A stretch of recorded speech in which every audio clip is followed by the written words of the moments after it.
2, 1. Hello, Bulldog fans, and welcome to another successful postgame. Well, successful for the Mississippi State Bulldogs. I don't know about our postgame, Steve, but after a 57-21 victory by the Bulldogs, now 2-0 over the season. But despite the final margin of victory, there was a point there, Steve, in the first quarter where I know quite a few of our fans on message boards and social media, and I'm sure quite a few here in the stands at Joy Stadium, were really sweating. Oh, no, this is happening again? We were here in 2008. Could it be disaster when State falls behind 9-0? It didn't happen. The superior team did what a superior team is supposed to do, overcame some things, made some very creative plays in all facets of the game, and really ran away with the ball game they were supposed to take care of.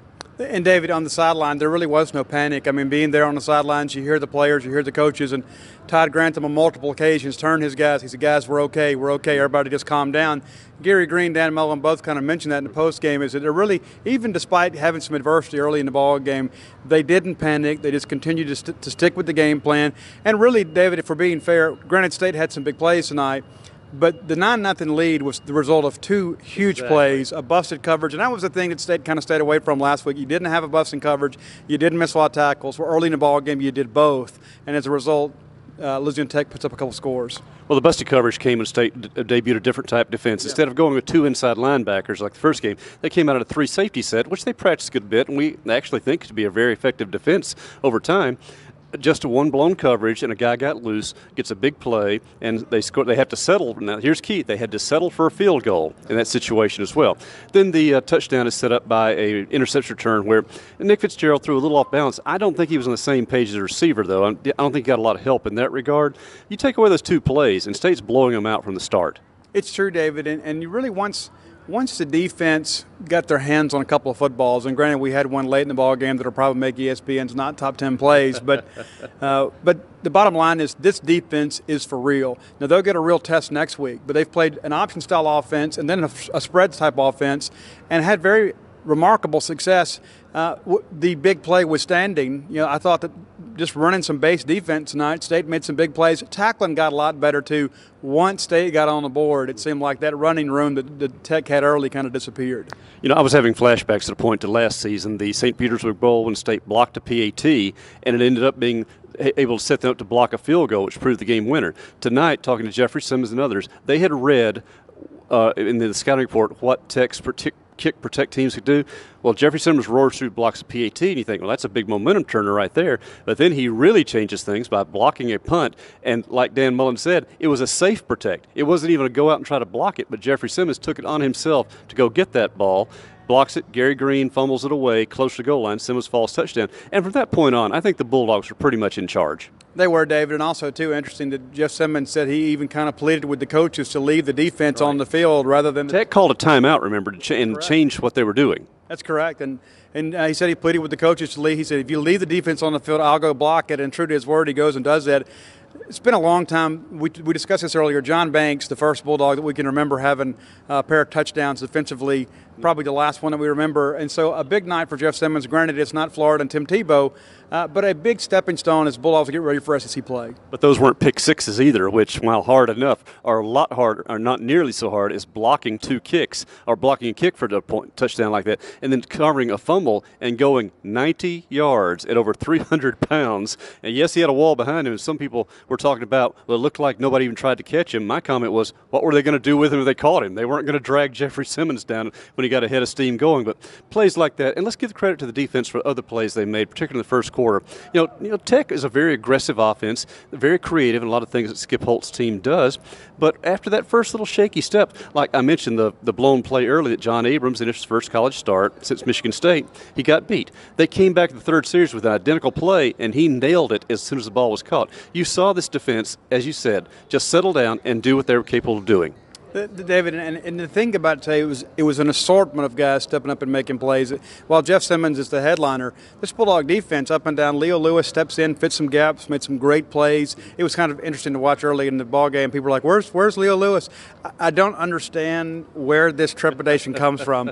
Folks, if he's not out there making the first tackle, don't panic. He's playing football for Mississippi State. Also, safeties contributed. Again, I think it was Brandon Bryant who had the key tipped ball that Mark McLaurin fielded on the fly, returned, and set up a quick touchdown pass. Nick Fitzgerald steps up in the first play.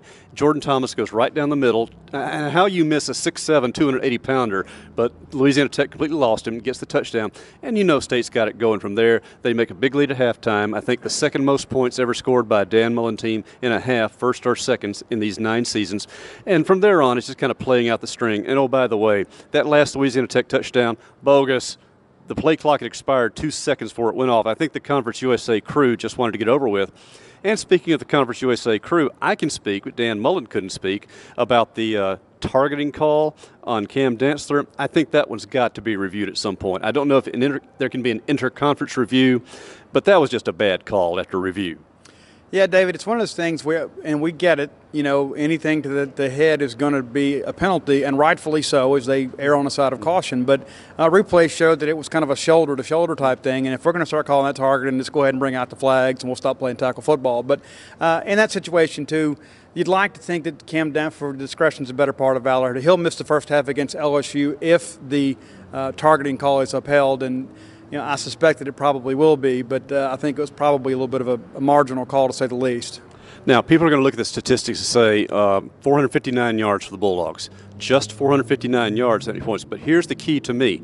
State only had 60 snaps to get all those yards, whereas Louisiana Tech snapped the ball 80 times, only got 315. The production per snap was so much greater for the Bulldogs, particularly in the ground game, where both Nick Fitzgerald and Eris Williams were over 11 yards per carry. Once the ground game got going, Louisiana Tech could do nothing to stop it. It makes you a little bit wonder, maybe earlier in the game if State had gone like that, and maybe it wouldn't have gotten so touchy in the first quarter. But as things worked out, it was probably a good test of the team's mentality and attitude. And even the offense, as Nick Fitzgerald told me, said, yes, once the defense and special teams made some plays, it made things easier for the offense to get back to doing what they knew they could do. And, David, one of the best things about the past 2 weeks is a lot of guys have played, so you haven't had a beat-up team. Eris Williams didn't have to carry it 25 times. He carried it 9 times. And then Nick Gibson comes in and runs extremely hard. Up in the rotation this week over last week, Colin Hill gets his first college touchdown. So you've had an opportunity to share the wealth, and you're going to go face an LSU team is probably as healthy as you could be, which is outstanding. There were some questions early in the game. We were worried about the offensive line, and then people started asking questions, why was Darrell Williams taken out? Can you clarify that situation? Yeah, Darrell got rolled up on a play, and he's had a bad shoulder all week, and shoulder got banged up. They put Mike Story in, and Mike started doing a good job in run blocking, and they just held Darrell out as a precaution. He's good to go. He could have gone back in tonight, but Coach Mullen shared with us in the post game. But it's been something he's dealt with all week, and just no point to throw him back out there in a ball game like this. I guess we're going to look at any negatives. We could talk about the slow start, obviously, and 2-point afters. One, maybe you could accept, but 2-point afters and one return for 2 points, that's a little worrisome right there, even for a freshman kicker who you've got a lot of talent, he's got a lot of confidence. Something just has to be breaking down right now in that part of the kicking game, but it's better to find it out now than in SEC season. David, it looks like both of those got out a little bit low. Now, one play, we'll have to go back and watch the film, and you're watching it. They've got a video replay board here. They don't play video replays on that. But have one scoreboard, so. But nevertheless, there did appear to be a breakdown in protection on the first one. But the second one, it seemed to just never really get off the ground. And that's something we saw in the very first PAT. And not to beat up Tucker Day, he made his only field goal attempt tonight and made it look easy. And he'll be fine. But, yeah, you're right, David. There will come a time when Mississippi State's going to need to make a kick to win a ball game, and you need to get that straight away handled. So, 57-21, Mississippi State runs its record at 2-0, both non-conference victories, but now it's conference season. And as Steve and I talked about in pregame, the way the schedule's been set up, with the Bulldogs starting out with an FCS team in Charleston Southern, now working up to an FBS team from a G5 conference in Louisiana Tech, it's almost like they structured this September to get themselves ready for the big challenge. You have the Louisiana State Tigers coming to town, one of State's great rivals. It's a final now that the game will be on ESPN, main network, 6 o'clock time, still holds true. So, and also the SEC network people will be on campus on Friday as well. Steve, is there any chance that you could get a certain bald-headed commentator a copy of your book to talk about? You just never know. You never know what signs are going to show up when the SEC Nation crew shows up. So maybe people should be looking for that. So, well, we'll make something happen in that regard. But For now, Mississippi State 2-0 after a big victory over Louisiana Tech. A whole lot better than it was last time we were here in 2008. Not that anything could be much worse than it was that time in 2008. Bulldogs get the victory, get a lot of confidence going into their SEC opener, and we'll be going on back to Starkville now. But I have a game story to file. You got some video interviews up there with Harris Williams, Nick Fitzgerald, Gary Green. Jeffrey Simmons will be my story in the game main report there, and some follow-up material once we all get settled in. So for Steve Robertson, for David Murray, here in Ruston, Louisiana, Bulldogs win again.